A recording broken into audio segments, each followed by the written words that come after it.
You know, this logo probably cost more than my whole movie. Hello, my name is Robert Rodriguez. I've heard some other directors' discs, and sometimes they run out of things to say, so I'm going to try and jam pack this one for you because I figured if you bought the disc, you're interested in low budget filmmaking. So this isn't necessarily designed to be listened to in one sitting.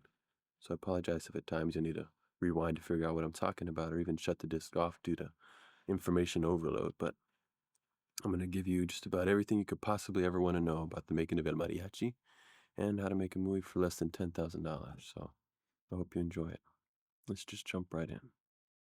We shot this scene in a real jail. It's on the edge of town. It's a real tiny place. This female guard right here works there, and so does the sergeant sitting there. He dresses a little more casual, but we figured as long as they're going to be sitting here all day, might as well put him in the movie. Save us the trouble of finding actors and dressing them up. This guy laying on the floor here is Roberto. He's Carlos's ranch hand. Carlos is the actor who plays the mariachi. And we use the ranch hand to push me in a wheelchair. This right here is a wheelchair shot. I'm sitting in the wheelchair with a camera in my hands, and Mission Impossible is pushing me along for the smooth dolly tracking shots. We used this technique a few times in the movie because it was the only dolly track we had. It's kind of makeshift. You just sit in the chair and push it along. We had borrowed the chair from the local hospital, and there's one scene later on where they lent us a chair but said, "Hurry up with it because the ambulance is coming. We need it back." Keep an eye on this ranch hand right there on the floor because he's going to show up a few times later in the movie. The problem we had is we kept running out of bad guys. The town was so small, as soon as we'd kill off a couple of bad guys, we'd have to go find new actors. So he's going to show up later on with a hat and sunglasses and a few other disguises. This guy is Reynol Martinez. He's a friend of ours who'd been in some of our other video action movies before. Here comes the continuity error. Watch her hair. See, it's pulled back in a bun, and now it's boop, sticking out. This is one of those things that happen when you shoot the same character on 2 different days because you don't pick up all your shots at one time. But this is one of those things where we knew that this movie was going to be cut so fast, no one was going to notice things. So you'll see that we take a lot of shortcuts. The shortcuts save a lot of money, but we thought this movie was going to the Spanish home video market, so we didn't think anyone was going to see it. It made me realize all the things that you can get away with on a movie because when I went back and saw it, I saw that a lot of the things that we did to save money actually worked. So keep that in mind in a bigger budget movie. This is a scene we needed a lead into Moko, and a lot of this stuff is shot in slow motion in order to stretch out the screen time because only one take on that one there because otherwise I have to dry her off. I had to stretch out the screen time because in order to sell it to the Spanish video market, it had to be at least 90 minutes long. So my script was originally only 40 pages. I didn't know how long this movie was going to be, so the idea was just to shoot as much slow motion as we could to kind of slow it down, stretch it out, and then see how long the movie was. Hopefully it hit 90 minutes, and we'd have a better idea on how to make a movie when we did part 2 and then part 3. All these interiors were lit with practical light bulbs. Those are 250-watt light bulbs that are balanced for indoor film. We've got one on his face right here, and then one on the background, back behind him on his right. And that gave us good enough light reading inside that we could shoot with 320 ASA film, and we were able to shoot in the real jail cell. Also, this jail had some porcelain light sockets up on the ceiling. We just screw one of those 250-watt light bulbs into that socket, and it would give us the right color temperature and enough light to light those interior scenes in here. First thing people look for when they watch this movie is to see what a $7,000 movie looks like. That's kind of a joke because there's not much money on the screen at all. Most of it went to buying the film. There's the developing and the transfer. There's only about $600 on the screen. It came down to things like the lights, which we bought brand new. There were 2 Acme reflector lights, the light bulbs, one actress, the squibs, the blanks, some fake blood. The rest was just stuff that we had borrowed or that we had already owned, and then just friends of ours, for instance. In this scene, we needed 3 well-dressed bad guys to come out of this truck. So the guy on the right is Mariachi's cousin. The guy in the middle is the cousin's chauffeur, and the guy on the left owns a local tortilla factory. Now, this presented a bit of a problem for us because whenever we get a bad guy, they didn't always realize they were going to get killed off right away. So, for instance, in this scene, the guy on the right, Mariachi's cousin, he got all dressed up, brought his chauffeur, brought his truck. He thought he was going to last throughout the whole movie. He'd already told all his friends he was going to be in the film. So he was lobbying with the mariachi to stay in the movie a little longer, but, I had to tell him, it's in the script, you die, so we killed him. Now, for these close-ups of the money, the mariachi and I, he was my co-producer, We had to borrow the money from the actors because we never had any. It wasn't too embarrassing because it let the cast know that we just didn't have any money, and so they never asked us for anything. The biggest problem we had in these action scenes were the guns. We borrowed the guns from the cops, so they were real guns, but what happens when you put a blank in a real gun is that it blank jams, so it wouldn't repeat fire, it wouldn't even work as a semi-automatic. As soon as it would fire one time, we'd have to turn off the camera, unjam the gun, and put a new blank in. So these scenes are kind of wimpy. You're gonna watch up here. It's gonna look like it's repeat firing, but actually, I got 3 different angles of the barrel firing one time, and I would just repeat the frames of the barrel blast twice, cut away to someone getting shot, come back to another angle of the barrel blasting, repeat that twice. It would cut to the bad guy falling down dead, and then with a sound effect running over the cuts, it would give it the sound and the appearance that he had a repeat firing machine gun when actually it was all done in the editing. Now, I was too cheap to buy a real tripod, so what I used was a still camera stand. Now, it only went up to a certain height, but it made all these guys look huge. I mean, Asul here, he's 19 years old studying to be a doctor. I mean, the guy looks like he's pushing 40. All these guys look nice and tall because the camera stand was kind of flimsy. I opted to shoot a lot of the movie handheld because the stand was so flimsy. I couldn't do a lot of panning shots. There was no fluid tripod head, so it was kind of makeshift. But then, everyone looks tall. The wheelchair also. When I'm sitting in the wheelchair, camera's aimed up at them so they look tall. Now, for this jail scene, we needed a couple of empty jail cells. So the guard said, "Sure, we'll move the prisoners," and they packed them all into one of the cells off on the right. Now, one of the prisoners was being a little rowdy, but I told the guards it was all right because we weren't shooting synchronized sound anyway. They took him out of our way and took him outside, and they were watching him, and he escaped. They caught him about an hour later, and they brought him back, asked him why he left, and then slapped him around pretty good. But overall, we had a lot of fun shooting this scene.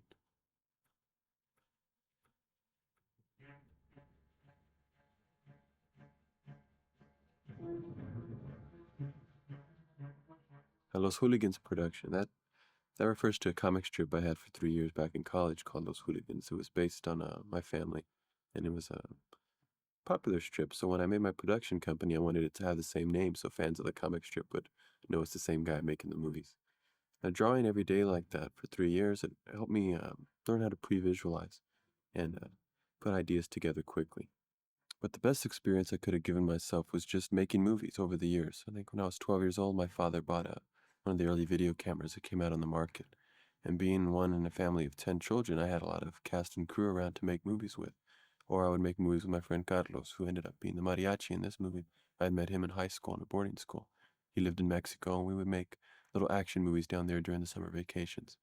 And that's the best experience you could have because having to shoot on video and edit on video, it was an easy way to get an experience. We made over 40 short films over the years. I mean, on video, short movies.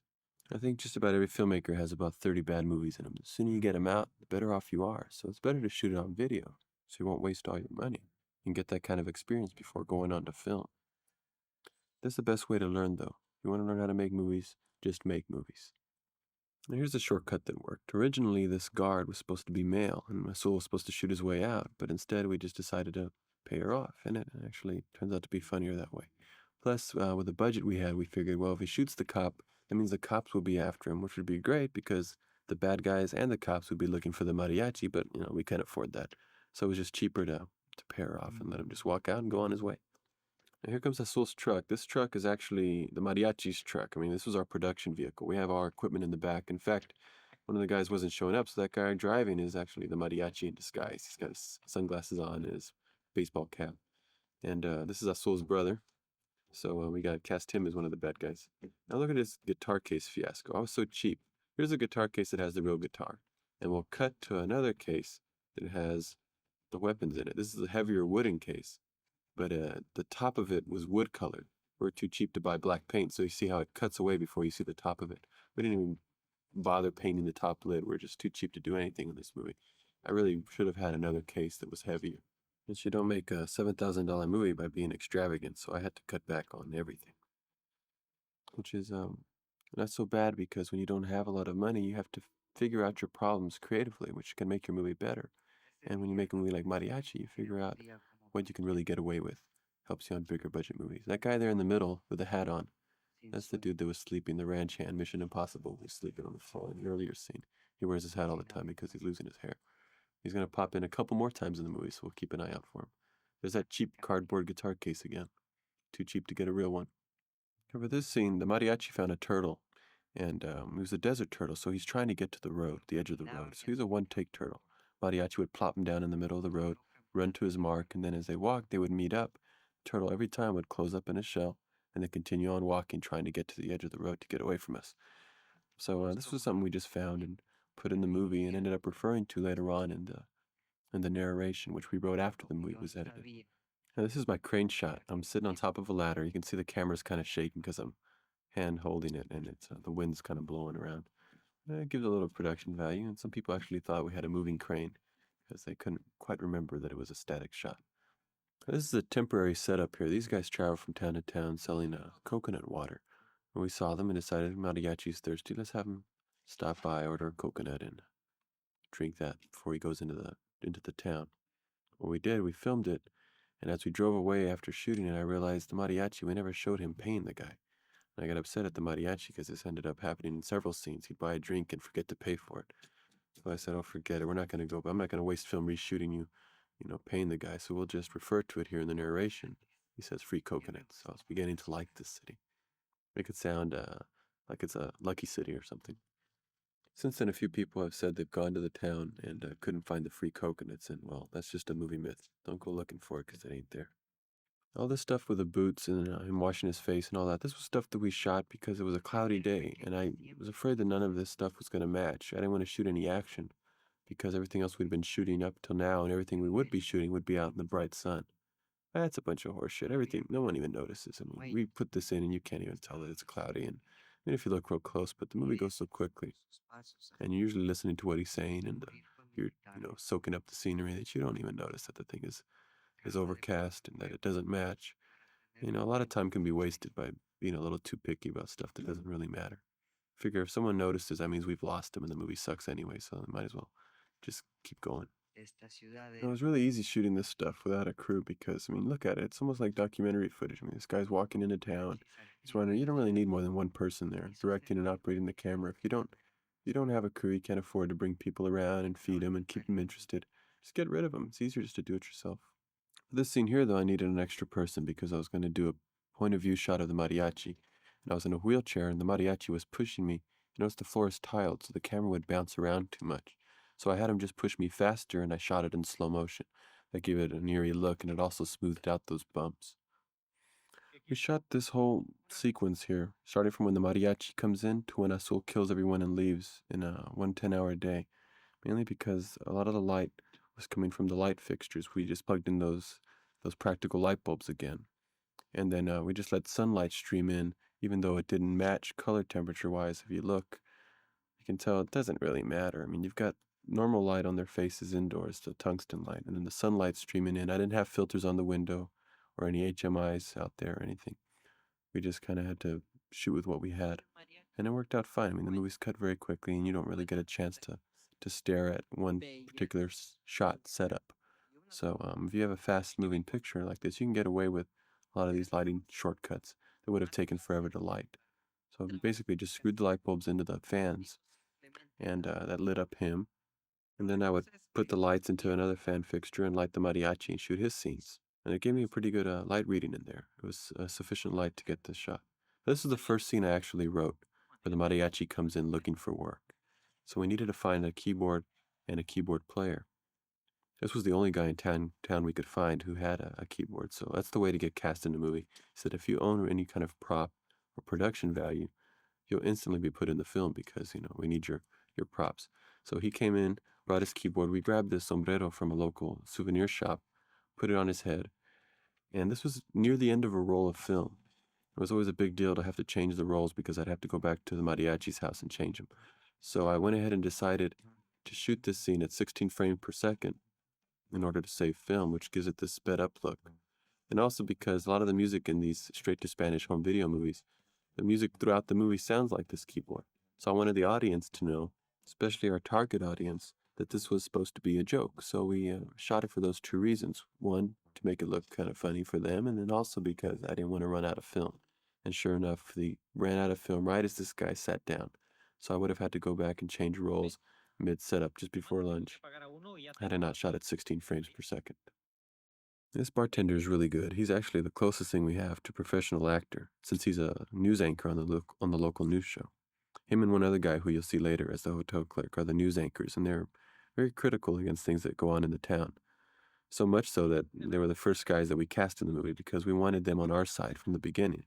Sure enough, every night they'd talk about our movie, and they'd talk about it in a positive light. That bartender's the news anchor, but these other guys, the bad guys sitting around the table, they're the real bartenders. These guys right here, they work in this bar. We came in to check out the location, and they were working there, so we told them to come in the next morning. We put them in the movie as the bad guys.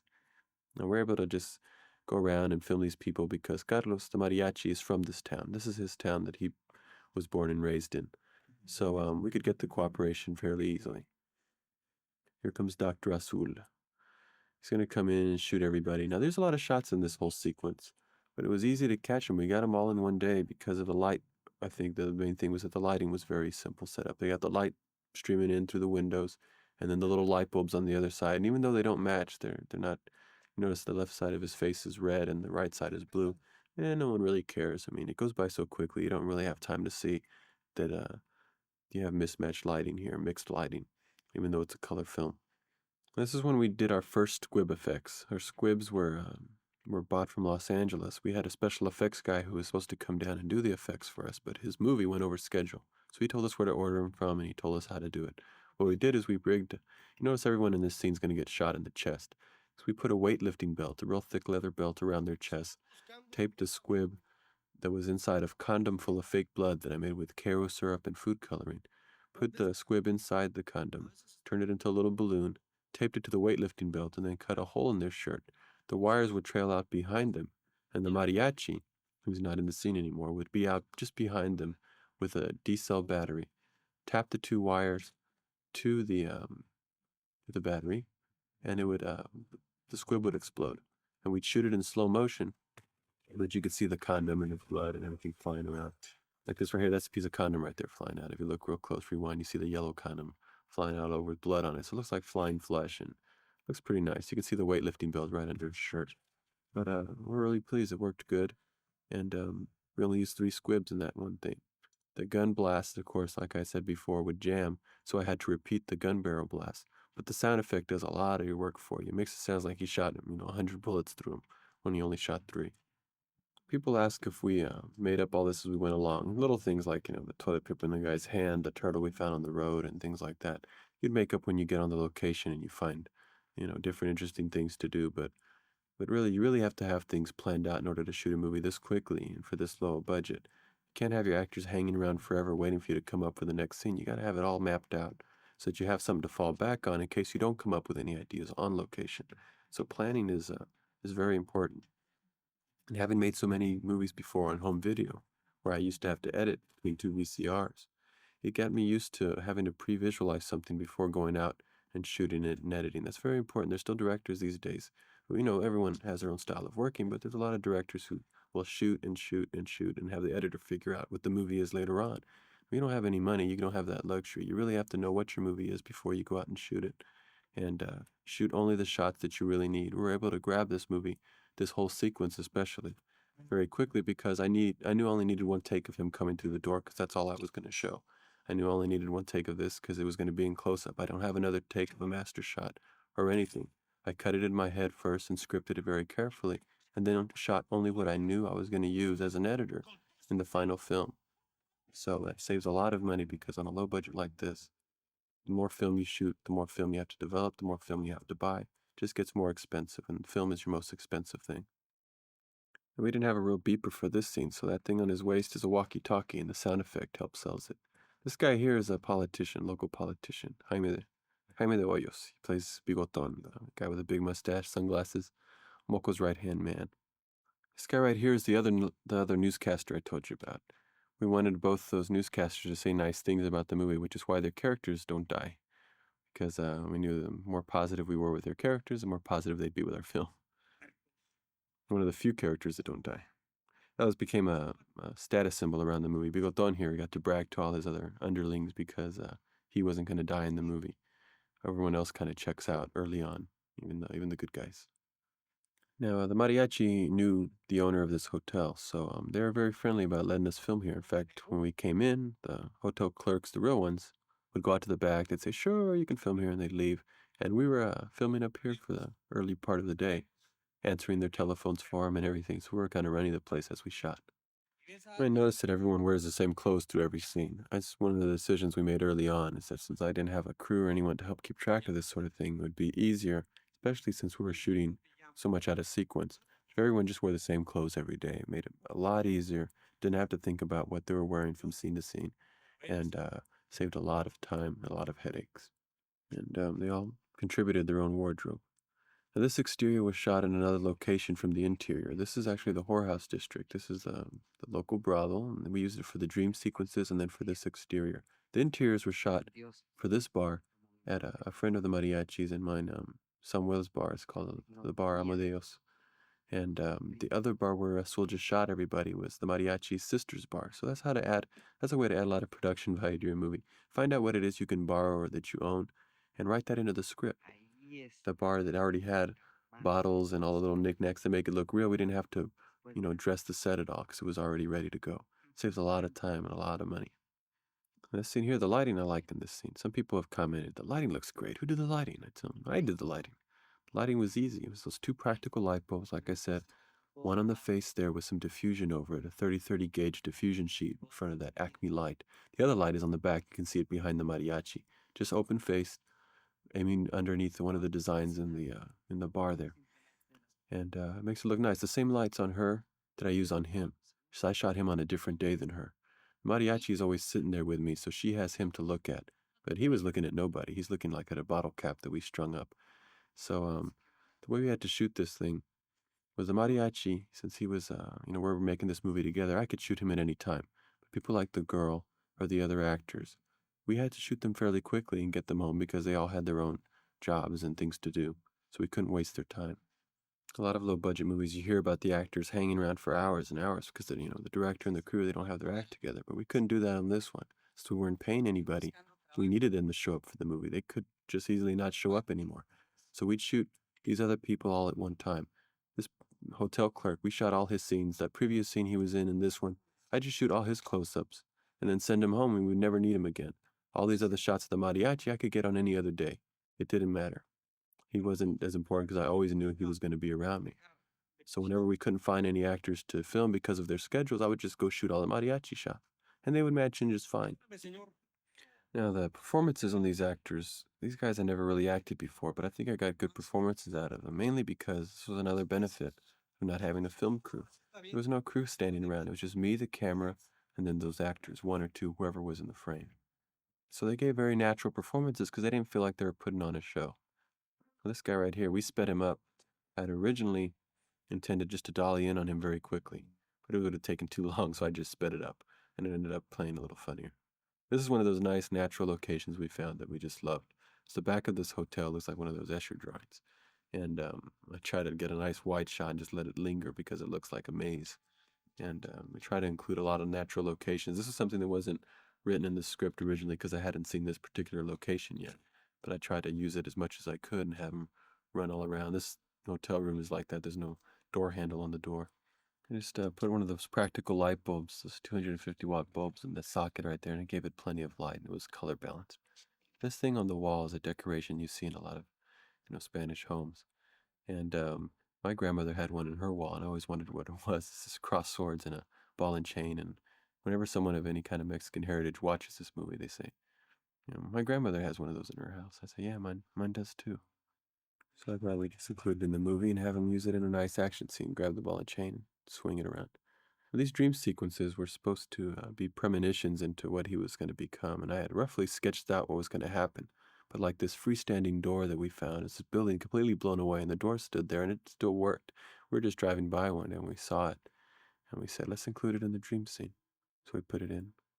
And the way I shot these scenes, this first one I sketched out a little more than the others. I was really just grabbing random shots because what had happened was the camera we had borrowed was kind of faulty. You'd put in a 400-foot roll of film and it would only register as 350. So there's like phantom 50 feet left somewhere. So when the counter read 0, I knew I had about 50 feet, maybe less, of film, and I didn't want to film anything too important. So what I would do is at the end of each roll, when the counter read 0, I would go and I would shoot dream sequence stuff. And so all these images were collected in a somewhat random and subconscious manner, almost like a real dream. Here comes my cameo right there. Now this next wave of bad guys, you notice they're not dressed in suits. Why is that? What happened to the suits? I thought these guys were dressed in suits. But like I said, we took what we got. These guys had any suits. So the wardrobe, as you see, starts deteriorating as we get down into the movie. But at least these guys are big. By the end of the movie, you'll see what kind of guys we had left. After we kill all these bad guys, all we had left in the town were these little kids. And you'll see in the last scene, the bad guy Mauricio Moco is surrounded by a bunch of little kids. All these scenes, we shot the bad guys one day, and here comes one of my Steadicam shots. Look at that. Steady legged, actually. The wide angle lens that I had on this camera was so wide that it made a lot of these moving shots really smooth. The best thing about it was that it was focused from the lens to infinity, so I didn't have to even focus any of these. I just had to aim it in the general direction, and you'd catch a lot of the action. People say, how come you use your wide angle lens so much? It's like, man, it was the easiest way to shoot this movie. I couldn't imagine having to focus a lot of these kind of shots. When I'm running down the stairs, I'd be falling all over the place. No, this was completely shot out of sequence. All of this was shot on different days. The bad guys on one day, the Mariachi on another. And one person asked me at one of the festivals, how much money did y'all spend on gas? I thought, gas? Thinking about it, I thought, maybe looking at this movie, you might think we're all over the place. But look right behind him on the left there. That's the hotel. He just ran away from the hotel, didn't he? Well, that's because we're shooting everything on the same 2 blocks. We're running around in circles. If you were to rewind that and look right off to the left of him, there right behind him was the hotel that he just supposedly ran away from. All this is on the same 2 blocks. A lot of this action, because Carlos the Mariachi's house is right here in the middle of this downtown area. So we would just film right outside his house because it was just easier. Now, if you were from this town, you would pick that up that we're running in circles, but general audience doesn't really see something like this because it's cut so quickly. You can get away with a lot, and that's why this movie was good to do for me, to figure out what you can get away with. Now this scene, I shot the entire scene from 2 different angles, one close up there and one wide here, and I just cut back and forth to make the action go faster, because I wanted him to come in, put the jacket on fast, and just fly out of the room. Look how fast he gets out the door. Boom, before you know it, he's out. This is where we're going to have the squibs on the wall. We used condoms full of dirt to make those little explosions. And the mariachi detonated them while his ranch hand dressed up as him to climb over the wall because we're short on help. This scene of him running down the hallway is done in the wheelchair. I'm in the wheelchair. We barrel down that way, and it's just natural light coming in through the windows. Now, this is the scene with the bus that the mariachi's cousin was lending us. We wrote it into the script because we knew we'd have access to it. Now, he descends this telephone wire. It's not really a telephone wire. We hooked up this cable from the telephone pole to the hotel. He descends on a pulley. If you were to rewind, you see him. This big pulley that he's riding that we got a local blacksmith to make us for about 12 or 15 bucks. This was going to be our big stunt in the movie, so we took our time. We did it on one Saturday morning, just the part where he hits the bus alone. All this other stuff we shot on another day. The mariachi wanted to do his own stunt because we didn't have a stuntman, and also because he was the best, most physically able to do it. We'd had him swing across without the bus there a few times to get a kind of practice run, and we noticed that it was a little too slow. So what we did was that I just sped up the camera, and I got all the way down the street on full zoom to make the bus look closer to him than it was. He swung across, actually kicked and cracked the windshield with his boot heel. Bus driver had a good time though, so he didn't charge us anything. For this scene coming up here where they're running, it's a side view of them. I was in the back of the production truck here, zoomed in, and on the bumpy road with the camera on zoom like this, going this fast, it was very shaky. If you can see me in the reflections there, I have all my weight down on that little camera stand trying to keep it smooth. And we just shoot one full take of them running the whole block, and then I would just grab the shots that were the best in focus and the most in frame, and included those in the sequence. Now, this sequence coming up here, when he runs over the truck and all, that's all over the top anyway, but it would have come out much better had these guns been able to shoot rapid fire. The way it is, it's way too many cuts in it, because so you get single fire shots there. You have to cut to that guy shooting ones, cut to this guy shooting ones, and this guy, and then have, the sound effect kind of run over it, but it just looks really goofy and really stiff. If the guns were movie guns with that extra barrel inside to eject the blank, it could have done, more rapid firing, and it would have looked a lot better. This way, it's just one of those things you had to try and fix in the editing. It didn't really work.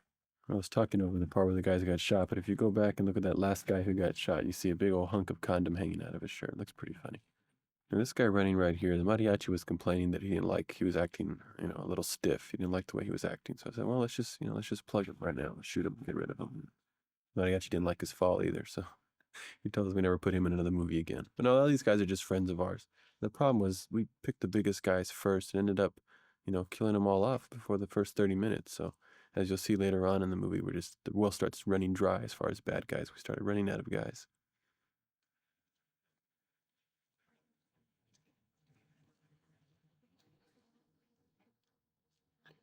Back with him coming to the bar. Now you watch those two lights again. The one problem with using two lights like this is that you don't have enough light to light any other characters except the one that you're shooting, so all these bar scenes are empty. There's no one else ever in the bar unless they're in a single shot. Like I said, I used the same lights on her that I used on him. We just shot them on different days. I shot all her bar scenes on one day, and this mariachi, all his scenes here in this bar, we shot on the same night. It's about 3 o'clock in the morning right now. It's the last night we could possibly shoot because the next day we had to give our camera back. So he looks a little sleepy because we've been shooting all day and it's the last day of filming. It was real important to make sure that these actors, the other actors, Carlos the mariachi, I could film anytime, but these other actors like the girl, we had to make sure that they could come in, do their lines and their shots very quickly and then leave again so they could go back to work, and also so I wouldn't have to feed them. So they'd come in the morning after breakfast. I shoot their scenes before afternoon, send them away for lunch, and then not call them back for a few days. That way they didn't feel like they're really dedicating a lot of time to this movie. Also, I didn't show them the script, especially her. She was very sharp with this stuff anyway. I didn't want them rehearsing something they're only going to have one take at anyway, and I wanted to kind of keep it spontaneous. So what I did was I'd have them come in, I'd feed them a few lines at a time, like she could handle about 4 or 5 lines at once. We'd film her lines in close up, and then forget the lines and go on to the next lines. That way they didn't feel like they had to work, really rehearse something. If they wanted to be actors, that would have been different, but they weren't even interested in acting. None of them were. The mariachi is the only one that wants to go on and act, and also Moco. But to give them the script beforehand would have meant for them to rehearse, for them to work, and then they would have wanted to be paid after that. So we wanted to make sure they didn't want that. Make it kind of fun and make it easy. I'd bring them in, concentrate only on that one person. And like I said, since there was no crew, they're really relaxed. She would just give me a very natural performance, even though she had never acted before. We shot this part with a slap with them both together, but I'm surprised a lot of this cuts together because it was shot so far out of sequence. But when you don't have, I think I heard on one of Martin Scorsese's discs that shooting a movie is a horrible experience because all day long you have people asking you questions all day long. What do you want to eat? What color should this be? I didn't have that problem on this movie because I didn't have a crew. So no one ever asked me anything, so I could keep everything from the few costume changes we did have on the girl to what I had shot a week before in these scenes, all in my short-term memory span because no one ever asked me any questions to kind of throw me off. I'm sure that I've had just someone ask me just one question, I would have just completely lost it. This was the second scene that we had shot after the jail scene. This is the second scene we shot in the movie because it was an easy scene, and I kind of like doing easy scenes first, the first couple days of shooting. I heard that some filmmakers like to tackle the more difficult scenes first, but for me, it's much easier to get the confidence level up, to kind of get back into the groove of making a movie by taking on the easy stuff for a few days. And especially since I was doing everything, I mean, to write, to record it, to operate the camera, to load the film, do the light, direct the actors. I really wanted to kind of ease into the whole thing.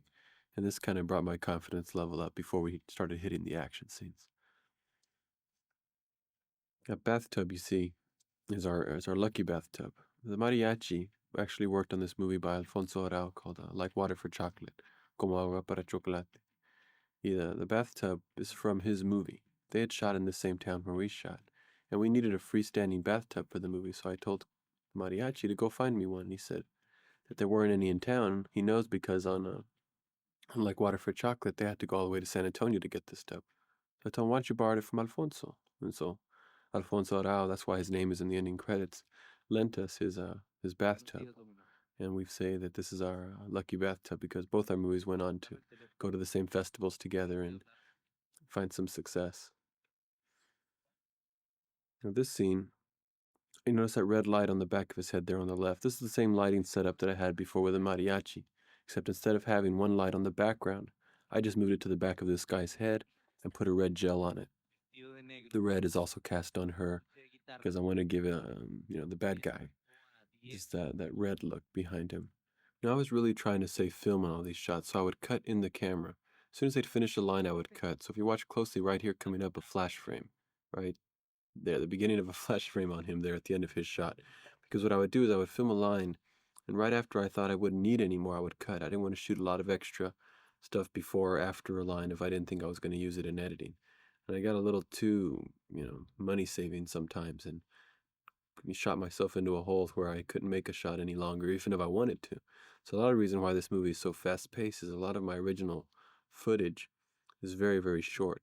There's not much room to make it any longer. And here's Peter again.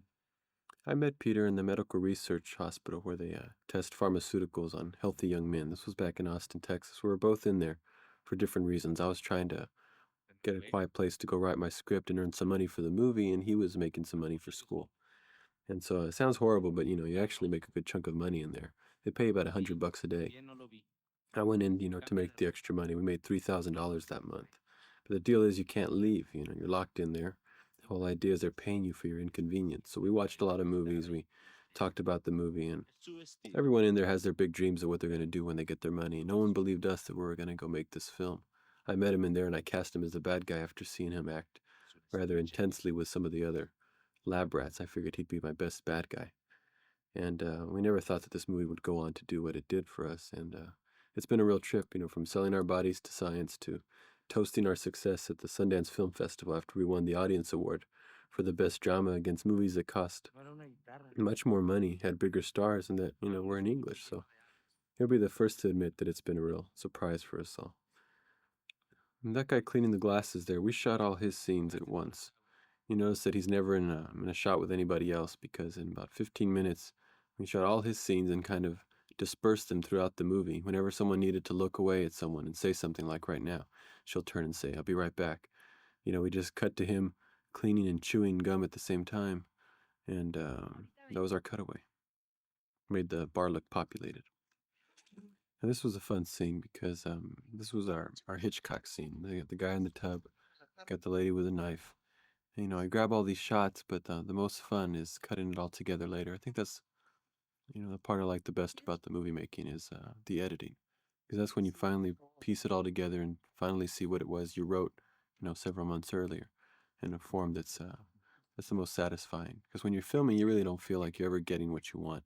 You're shooting the shots. It doesn't look like anything because it's just pieces of a jigsaw puzzle. It's not until you really edit it together that you start finally seeing what you wrote. And this was great. We used all the shots that I filmed, close-ups, inserts, the drop of the bottle, and just cut it all together. We shot very quickly. So there's one light on them both there, and natural sunlight coming in off from the left. Again, since this is tungsten light on them, it's rendering normal, but the sunlight is coming in blue, so I just let it run blue. I didn't care that we were mixing the lights. Close-ups of the dog were fun. He's just sitting around, and we got all those cutaways, ended up using all the cutaways we have of the dog. I had to make a few compromises. For instance, this isn't exactly how I envisioned her room. This is upstairs in the Mariachi's house. So it has the 60s furniture in it. It's got the strange green walls and the cold floor. But so the tub was the main prop here.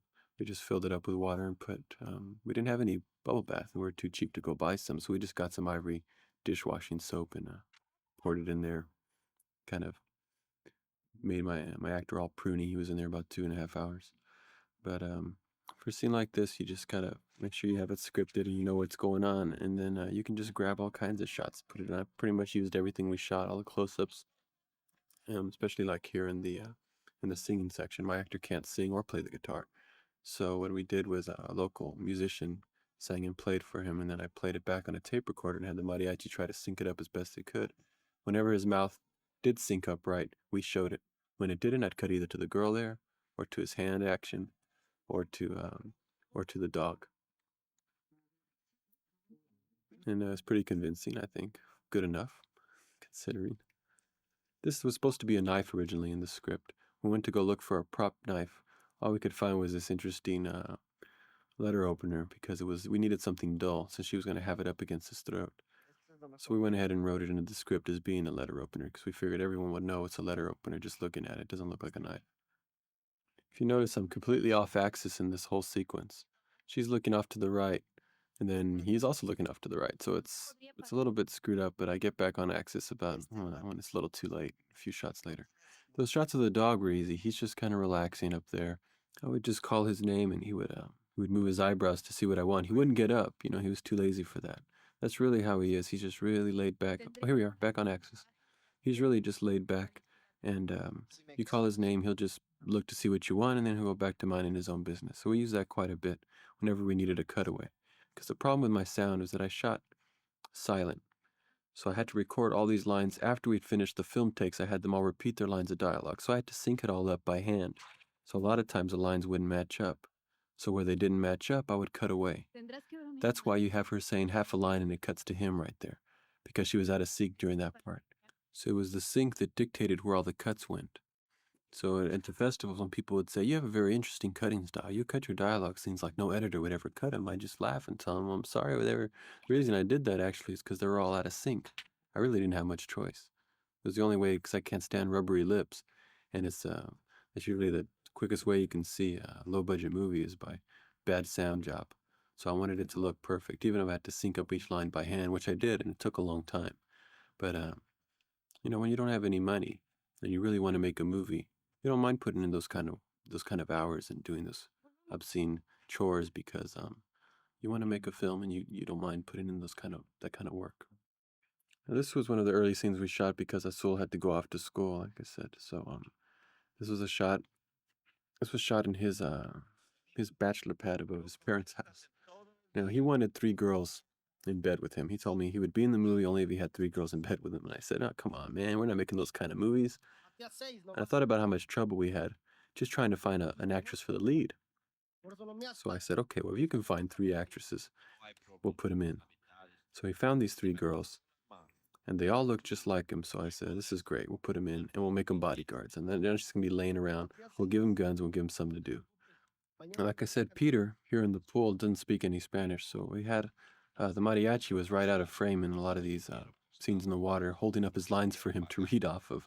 That's why we put sunglasses on him, so that you couldn't see that he was actually looking down at a script or looking down at lines. Can you believe that Azul here is studying to be a doctor? Dr. Azul. On this next shot, the mariachi is standing right out of frame, holding up the lines for Moko to read. This is a good time to mention the dubbed version. On the other track, there's an English dub of the movie. Columbia released the movie theatrically subtitled. For the video release of the movie, they told me that 60% of the sales went to the dubbed versions rather than the subtitled versions.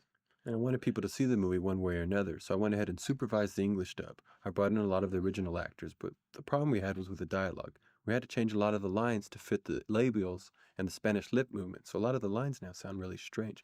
Click over to the other track, and you can hear this scene in particular, and the ending scene. By the end, when everyone's yelling at the ranch, it's all in close-up. It looks like a kung fu movie. Now watch this guitar case here. This is the wooden case I was talking about that were too cheap to paint the lid. Watch the lid right there, it's wood color. On the left there, that Playboy sign in the back, it's going to disappear because I just took it off even though I'd already shot it. I was tired of seeing all these American products that this guy had up on the wall. This was supposed to be Mexico and it looked too much like the United States. By the way, this English dub I recorded in Los Angeles, and it cost more to do the English dub than it cost for me to shoot my entire film. One of the few costume changes of any of the characters, and that's Domino. She has a red dress on. She had 3 costume changes throughout the whole movie. No one else changed their costume. But just keeping track of hers was a real pain. I'm glad I had everyone else wear the same thing because you have to be doing everything on the set and then trying to remember, well, wait, what is she supposed to be wearing? Because we'd shot a lot of this out of sequence. This made me glad that I didn't have a costume change for anyone else. So if you're going to shoot a low-budget movie, you don't have a lot of money or time or a crew, that's one thing you can do, is have everyone wear the same clothes. And this music was performed by a local songwriter named Juan Suarez. He sang both the songs and did this guitar playing for us. I just played it back on a tape recorder and had the mariachi sync it up. For instance, this crowd scene right here, we shot at the bar because it was their 1-year anniversary for being open, and they had a big party. So I went and I filmed the crowd and the crowd's reaction to a song that we hadn't taped yet. So I had imagined this was going to be a more lively song than the one that's in there. But at the end, this was the last night of filming also this scene right here. Mariachi is doing the slow ballad. So you see, when he finishes the ballad, the crowd reaction is a little strong when you take into consideration the song type of song that he's playing. He's playing a slow ballad, and they get up and cheer as if he was Bruce Springsteen. So that's what happens when you shoot out a sequence and don't exactly have things lined up. If I'd known this was going to be a ballad, I would have had them, react a little bit differently at the end. The way it was, they get all carried away because they knew we were making a movie, and so it's kind of funny the way it is now. Now his lip sync is pretty good right here, but it cuts away because he goes out of sync. He's pretty good sync this first few lines, but then after that it's all over the place because the mariachi didn't have much time to practice the song. So all these shots of the girl, all these reactions are because he's out of sync, and it only cuts back for the few times that he's in sync, like right there, one word or two words there. Then it cuts back because it was just hard to keep all that stuff in sync without him knowing the song a little bit better. See, the bar stools are up because this was a few days after that party, and we hadn't cleaned up the bar yet. There's like a balloon floating in the frame, and the owner of the bar, Samuel, is going to come in for his cameo right here. Since he gave us the bar and let us shoot there during the days, we stuck him in the movie. The tape recorder that I had, it was a Marantz tape recorder. It's just a regular cassette player, but it has a pitch control on it. It means you can change the pitch of whatever it is you're playing. The guy who actually sang this song has a much deeper voice than the mariachi. So what I did was in playback, I changed the pitch. I pitched it up and made his voice a little bit higher to match more with the mariachi's talking voice. And just regular equipment, you can do a lot if you really milk it. This light on his face, the way I knew where to place the light is because the softer the light, the closer the light, the softer the light. So I had that light right out of frame, just so you couldn't see it. That's why the light in his eyes is so big, because it's right out of frame. And there's another light kicking on the back of his head. It's the same two lights over and over. But it gave it a nice look, and it was very quick to set up. That's the big thing. I'd been on some student projects where, look at the audience, they're going crazy for him. I've been to some student project films where they have so many lights, they don't know what to do with them. The big HMIs and all this. Here, we have just the open face bulbs coming in from the left. And with enough light to make it a fast setup and it lit it fine, and we could just keep moving because you don't want to spend a whole lot of time lighting. At least not on a real low budget movie like this, because then the actors are waiting forever and they're going to want to get paid. So by just keeping the lights simple, which a lot of times you can overdo if you spend too much time on it, keeping the light really simple and keeping things dark from just really worked for this movie. And you notice they're not in a shot together, these two, because once again we had to film them on different days. She was sick, actually. We had to film 3 of her scenes all in a row and send her home quickly. So I had to kind of make the decision on what kind of shot I wanted, a medium shot or a close-up, and then stick with that decision. The shot of the dog asleep here, he just fell asleep on us while we were filming, so I grabbed the shot, not really knowing where I'd put it in it, and it fit in real good right there. This was a scene these are the kind of scenes that I hated editing the most because they were kind of not much happening, and they really didn't seem like they were working until I put the music on. It's the song my brother wrote that I taped in his apartment with a tape recorder and that same Radio Shack mic. Once the music was laid in, the scene worked, and now it's one of my favorites. But at the time when you're editing, you have the big chore of editing ahead of you. The most fun were editing the action sequences. Here comes another dream sequence. We're back in that whorehouse district. That's why it's all abandoned like that. Now this scene where he grabs the guitar case, you'll notice he won't pick it up by the handle because the handle broke off in one of the earlier scenes, and we were too cheap to get it fixed. So this is near the end of the shoot. So we shot out a sequence. You'll see throughout the movie times when there's my cameo right there under his arm again. You'll see times where he's holding the guitar by the side rather than the handle. For this shot here, I'm running at the door full speed with the camera actually on slow motion to smooth out the bumps. Almost looks like a Steadicam, but it's really just handheld with a wide angle lens on slow motion to smooth out the bumps. Here, I woke him up early one morning because I wanted him to look like he was really waking up. That's why he's got the glazed eyes and that sleepy bedhead, and you can almost see that pasty film on his skin. Now for this scene, the light once again is right out of frame on his face, but that blue light coming in on the background is coming from a big window. That's the sunlight coming in and it's rendering blue.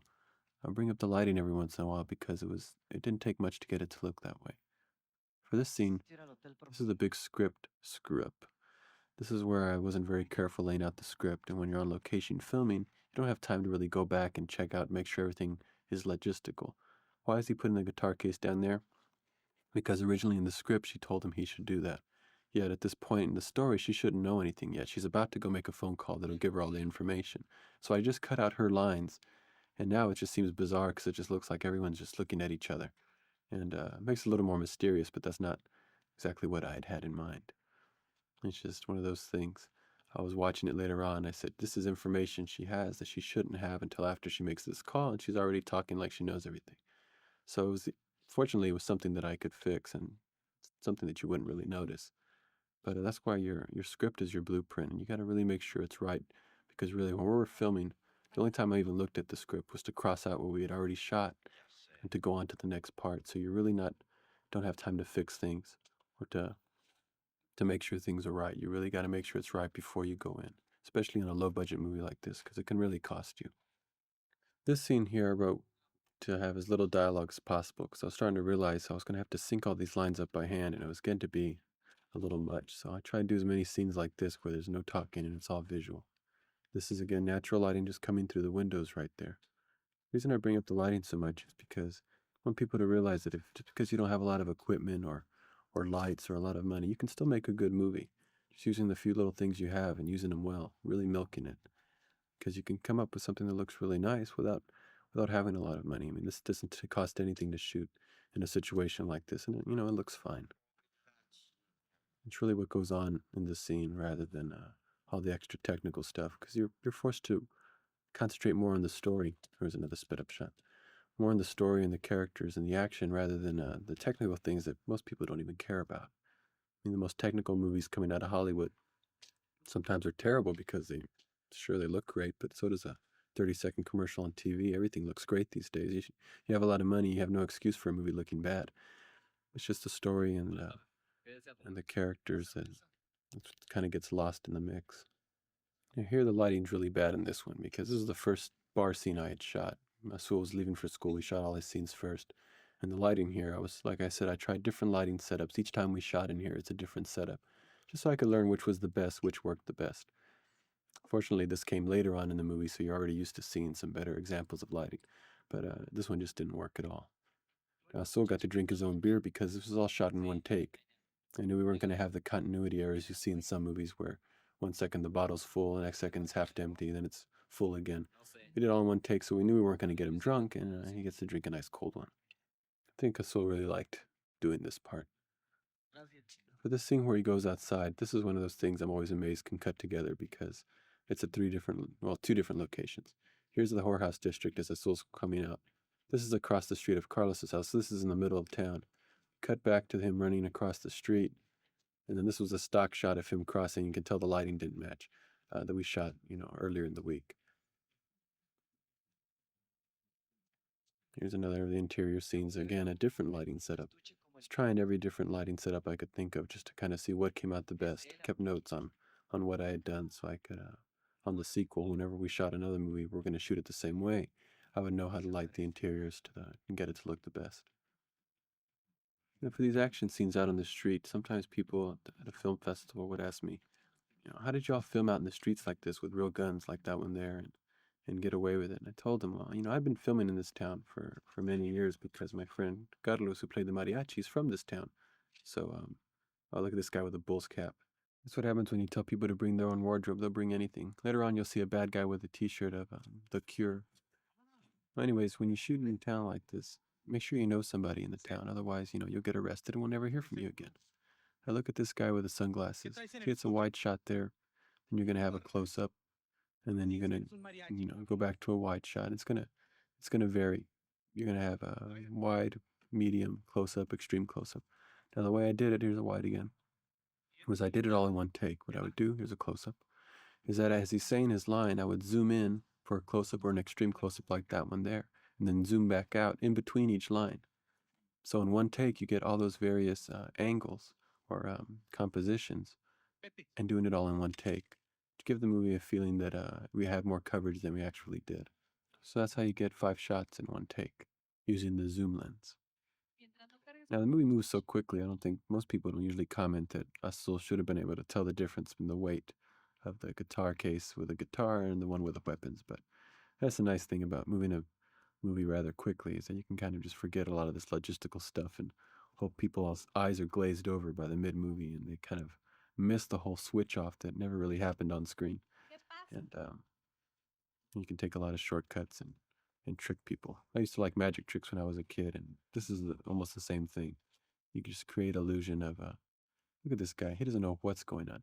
I'm feeding him his direction as we shoot. So I tell him, look behind you, and then, close the case up and start running. So these people all have confused looks on their faces because they didn't know what it was I was asking of them. We shot so completely out of sequence that I was just telling him who's here. Oh, there's a dolly shot with a wheelchair. That's when the ambulance was coming. And I would tell him, look over here, run over there. These guys, I say, run after him. And, they're completely confused. And it works for the movie because they're supposed to be confused. Now, we're so short on men. Look at this white truck driving away. You can tell by the big head driving that it's Azul. Yeah, he's helping us out all the time. That was his father's truck. This is some more shots down the middle of, this is the main road there in the town of Acuña. You've got all the flags and posters and banners, and it kind of looks like Chinatown. If you shoot with a telephoto lens, I had it on full zoom, kind of compacts everything and makes everything look really squished together. And the scene here in the dead end, this guy's about to shoot. Keep an eye on him. He's going to show up later on. He's one of the biggest guys we had in the movie. He's going to show up later on with his mustache shaved and a hat and sunglasses because here he did. We lost another bad guy. We shot another bad guy. And we were really running out of guys. So we bring him back as another character later on. Now that squib that just went off, this first squib, we actually did 2 on him. First squib didn't go off so good. So we did a second squib, but I didn't bother to change his shirt. It didn't matter that there was blood all over. If you went back and watched, you'd see that the blood was already on the shirt before he got dead.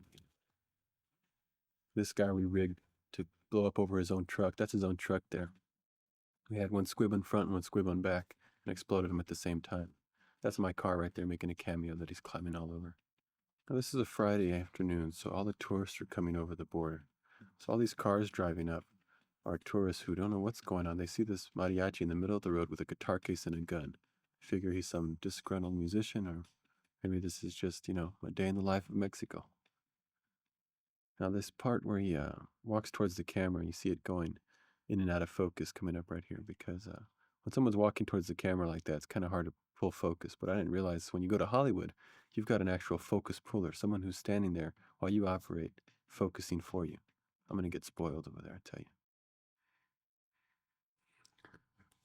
This movie was a lot of fun to make because, in a way, it was a pure filmmaking experience because we had absolutely no illusions or any real hopes for this film beyond selling it to the Spanish home video market, where very few people would even see it.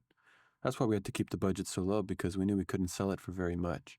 And since no one was going to ever rent an action film titled, basically The Guitar Player, that's what the title translates to, a title that doesn't promise any action, we basically made this movie for ourselves, following every whim or doing anything that we wanted in the movie. It was great, because there was never any money problems because there was no money. There were never any complaints about the food by the crew because there was no crew and there was no food.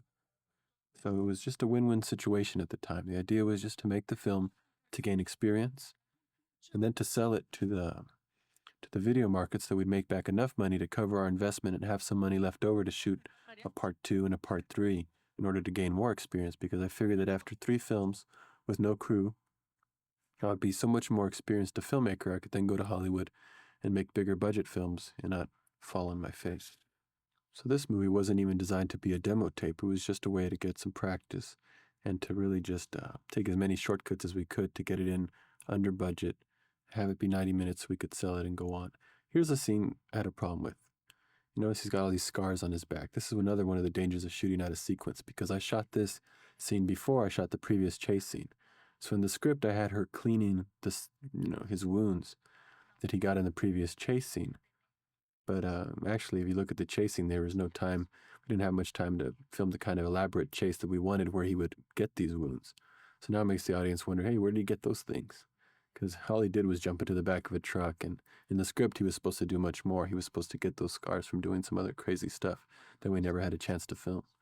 And so it's kind of out of place. But scar was just Caro syrup and food coloring that Carlos poured on his arm, and it looked kind of silly. It looked like it was just dripping off, and so when I tried to wipe it off, it made that rough, scraped look.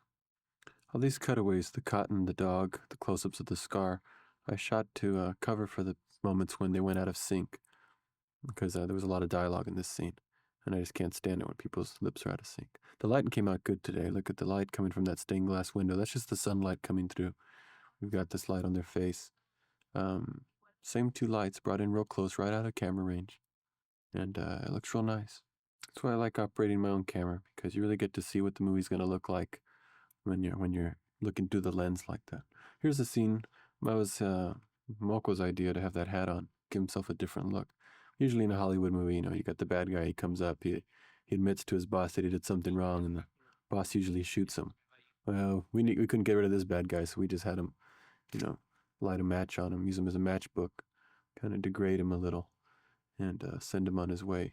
We just had the matchbox right out of frame, and Moko would strike it against the matchbox, bring the match into frame. By the time the match actually ignited itself, it was in front of the actor's face and made it look like he brought it off his stubble. That sound effect was with the match coming right off the matchbox right in front of my Radio Shack mic. That was the sound effect we use there. It's usually the first thing you notice in a low-budget movie is the bad sound, because usually on a low-budget movie you can't afford to get good Foley work done. I didn't want to leave that up to Foley work, because I knew when I was editing this thing, I didn't want to be in a room trying to record all the sound effects I needed, because then it would sound like it came from a room. So what I did was I went to all the trouble of, after shooting a scene silent, I would take the tape recorder out, have everyone repeat the actions, all the physical actions as well as the dialogue, tape it all up close, and have it all on tape, and later on cut it all in, by hand.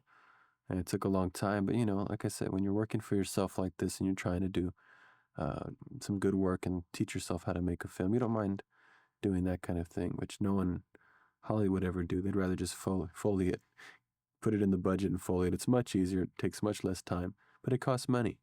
This was an inexpensive alternative that cost time. So, when you're broke and you're just starting out, you have plenty of time. So I certainly didn't mind.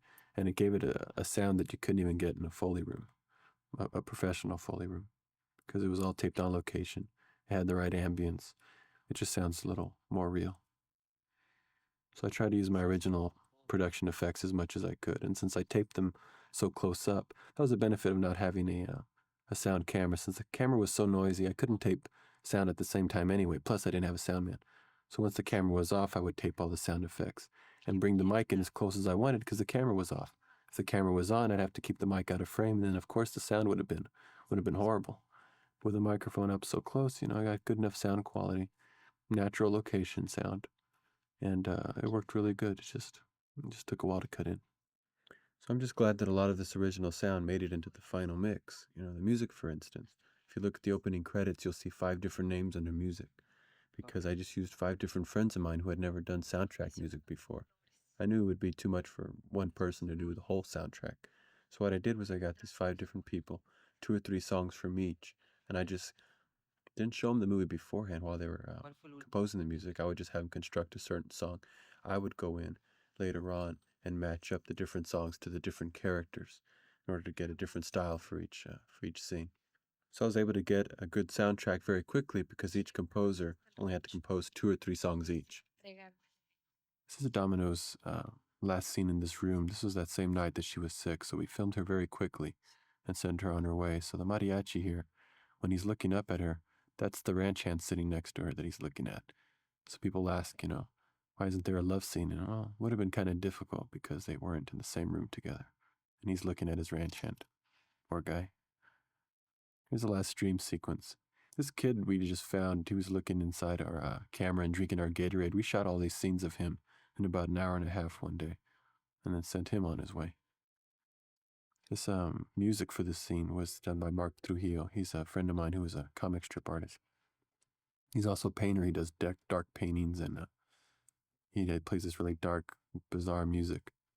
He doesn't have much equipment. He does it all out of his closet with very minimal equipment, with a 4-track tape recorder that he turns upside down and plays things backwards. And comes up with this really strange sound.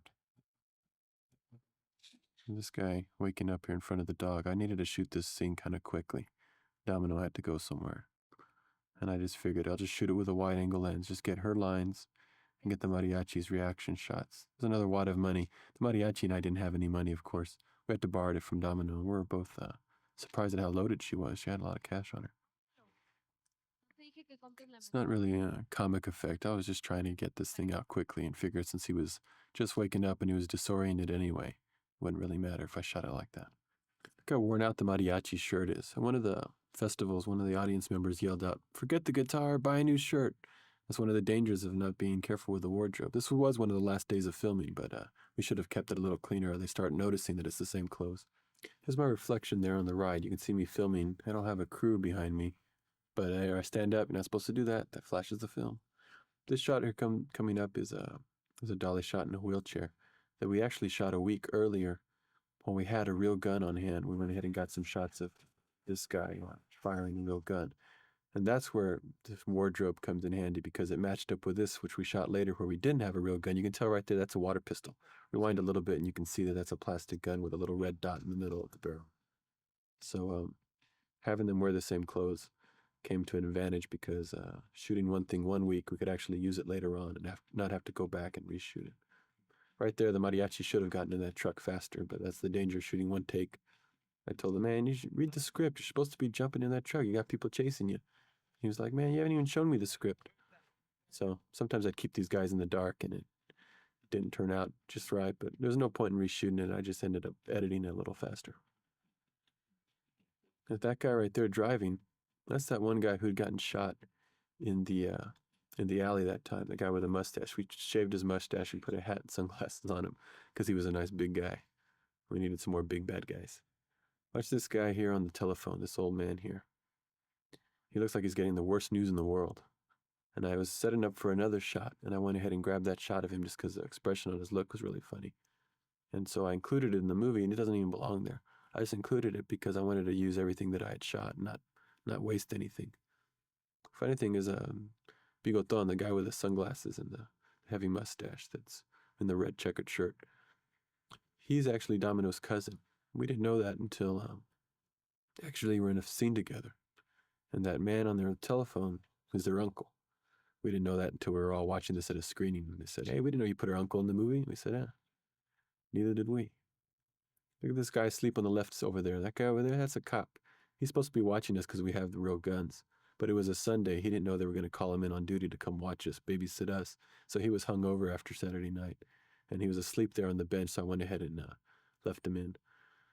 Watch the reflection in the guy with the sunglasses. See what they're looking at down there is a barrel. Because the mariachi I filmed on another day. So Peter's completely confused because see, he's looking at a barrel right there. I shot mariachi in another day, and Peter was really confused because he didn't know what he was saying. He didn't know who he was looking at.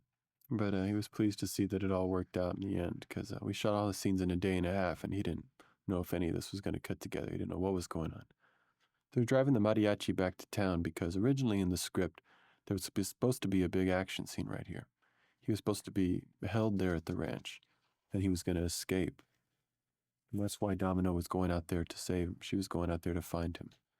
But the camera we had borrowed the people we had borrowed this camera from, needed it back because they had sold it along with some other 16mm equipment in the production house. So we needed to bring it back in a few days.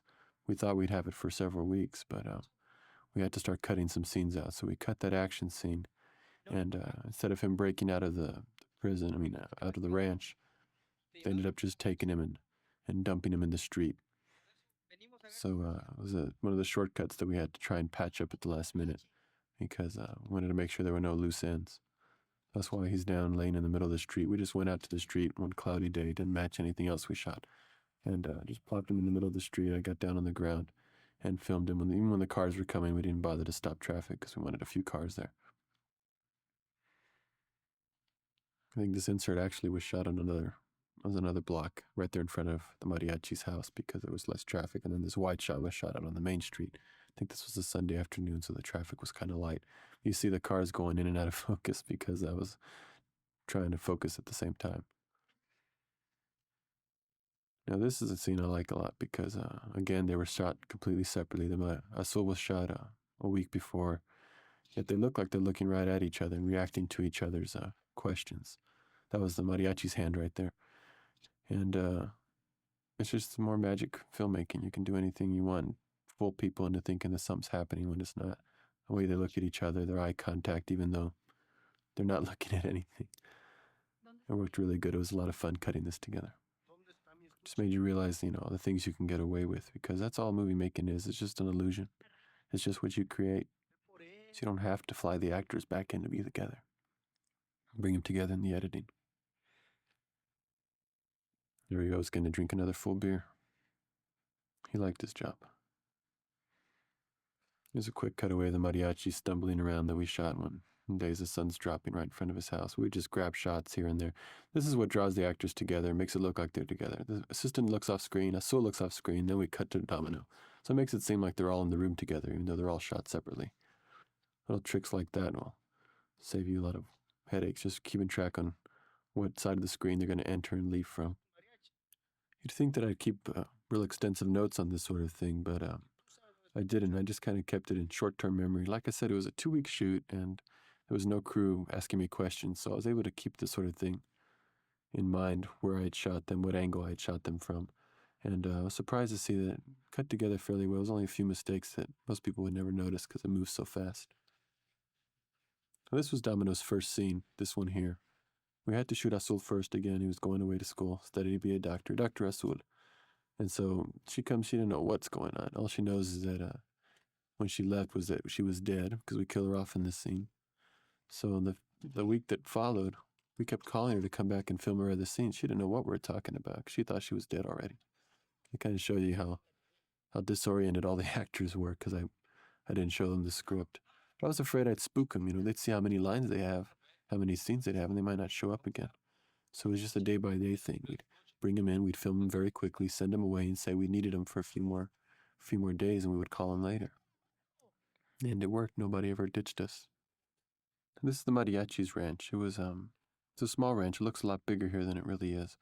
And we shot Azul and Domino separate from Moco, but what brings them together is this gate right here. The gate opens on them, and then it opens on Moco, kind of tying them together. Other than that, you'll never see a master shot with everybody in it together, because we were all shot separately. These little guys here, you can tell, are not as big or sophisticated as the other bad guys. That guy in the hat right there and the sunglasses, that's Mission Impossible again. This is the third time he's shown up in this movie. It didn't bother us that the bad guys were smaller in this scene too much, because we didn't think anyone was going to see the movie, first of all, to criticize it. And second, I thought it was kind of funny. It seemed like the mariachi had killed off all of Moco's good men, and all he had left were the little vatos. These little guys actually aren't even from this town. They were staying here in the town temporarily. They're from other parts of Mexico, because they're staying at a hotel waiting to be crossed over into the United States. And so we figured before they cross over, might as well make them movie stars. That way they go in as immigrant movie stars. Here's how you make a $7,000 movie. I made this for the video market originally, so I never had a film print, not even a 16mm film print, because that would have cost me another 20 grand. Because as you probably noticed by now, this movie has over 2,000 cuts in it. That's real expensive to conform and then make answer prints and release prints too. Especially on 16, they're always wearing out anyway. Usually what happens is when a distributor buys your movie, they'll pay for the advertising, the 35mm blow-up, the new sound mix, all that, because that's their responsibility. They're the distributor. You don't have to take on those costs. So what I did, and it's accidentally, but looking back, it's a pretty good way to go if you don't have any money. So shoot your movie. Transfer your negative directly to video, but don't cut your negative. Then edit your video copy offline. I mean between 2 VCRs without anything. You can find someone that has some old Sony 3/4-inch 440s or any kind of tape-to-tape straight cut video editor and cut your movie. And the quality will look beautiful because the image comes straight from your negative and not from a print. Oh, the shot right here. People wonder why I cut away to the motorcycle. It's because I didn't want to put a squib on Domino. Now, Columbia Pictures bought my movie from me. Now, they were going to make a 35mm blow-up with a new sound mix, regardless of whether I'd had it cut on video or if I had a 16mm cut. I'm glad I didn't spend all that money on a 16mm print because they made a new print anyway. So that's what I'm saying. Show your movie to distributors on video. If they like your movie, they'll pay for the film print themselves. If they don't like it, if no one wants your movie, at least you didn't go to the cost of making a film print to find out that your movie was no good. Spend that money making 2 more movies. More experience is better than a film print of a bad movie that won't get you any work. Some guy'd ask me, how did you make a feature for $7 grand when my short film cost me $5 grand? I said, "You made a film print, didn't you?" He said, "Yeah, I did." "Foolish of you, my boy. I just sent out videotapes, and that's why I got people to see my work." But he thought about it a moment, and he said, I don't even show it on film anyway. I show it to people by sending them videotapes of my film print. So, in this day and age, all you really want to do is show a distributor your work. Shoot on film, cut on video. If they like it, they'll make the film prints. That's their job. Don't take on that extra cost yourself. Here comes the Mariachi on his makeshift motorcycle. This is a motorcycle we borrowed from his cousin, the same one who gave us the bus.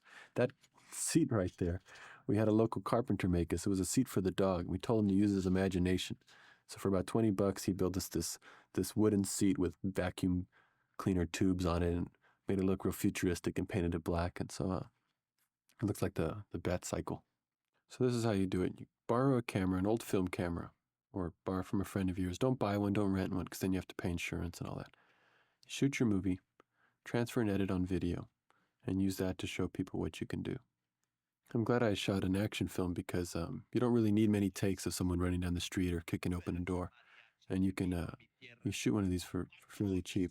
And you can have a lot of fun doing it. It was a lot of fun. It was a lot of experience. And by being your own crew, it became a great demo tape because when Hollywood saw it, if they only liked the editing, I did that. If they only liked the writing or the directing or the camera work, I did that too. So sometimes when you hand a demo tape in to someone and there's 50 people on your crew, they don't really know what your talent is. That right there was a fake arm. Mariachi got shot. I had the squib embedded in the arm. It was a foam rubber arm. And I had the wires leading up to the camera. I had to detonate it myself because I didn't have any assistants around.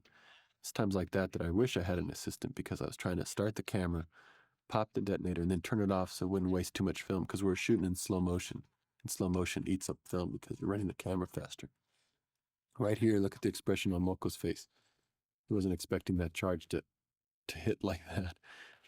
He said, "Oh shit," right during the rest of that one take, but I cut it out.